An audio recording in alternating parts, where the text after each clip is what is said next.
Coming from the second age of reason. Just a brief word on what's happening in Greece.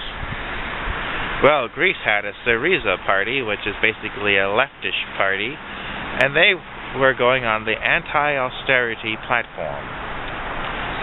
The thing is, banks like to loan you money.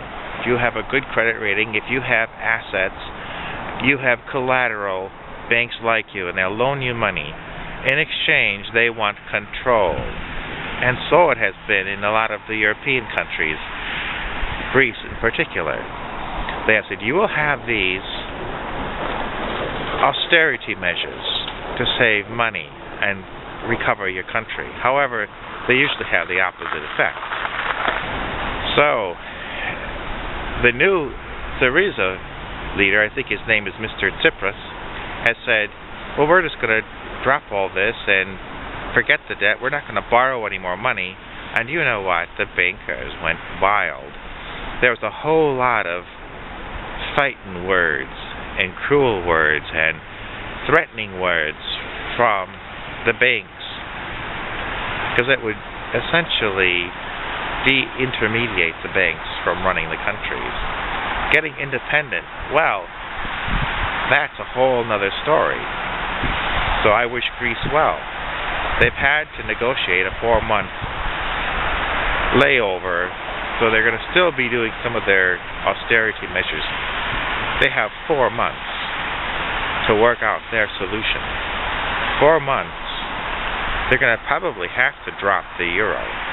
They're going to probably have to make their own money, and they better be busy at it now, or the promises that they made will not come about. So, how do you think it will turn out?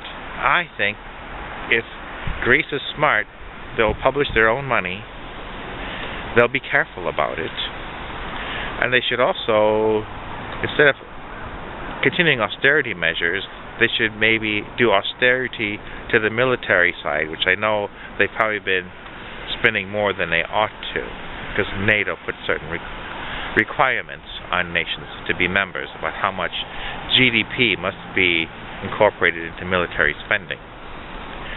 So we'll see how that goes, because if they are successful, I'm sure Spain is in line to be next.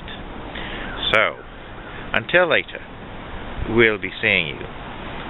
Oh, one other thing occurs to me. Greece's entry into the Eurozone was not entirely standard. They had help filling out the financial impact paperwork, which was, I think, not entirely in the up and up. So their membership is based on fraud.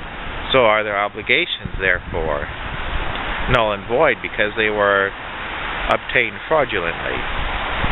It'd be like if I sold somebody the London Bridge, but I couldn't deliver the goods, but I gave the financing over to a bank, and the bank says, well, you still owe money for the London Bridge to somebody.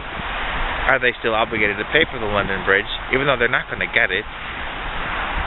But I've gotten my money, and that's kind of how the banking scam works with nations. So, comment below what you think the solution would be for Greece. They need to hire more people to reduce unemployment, and they need to increase the wages to increase their tax revenues.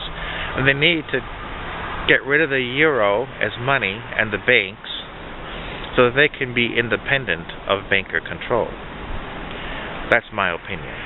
Until later, we'll be seeing you.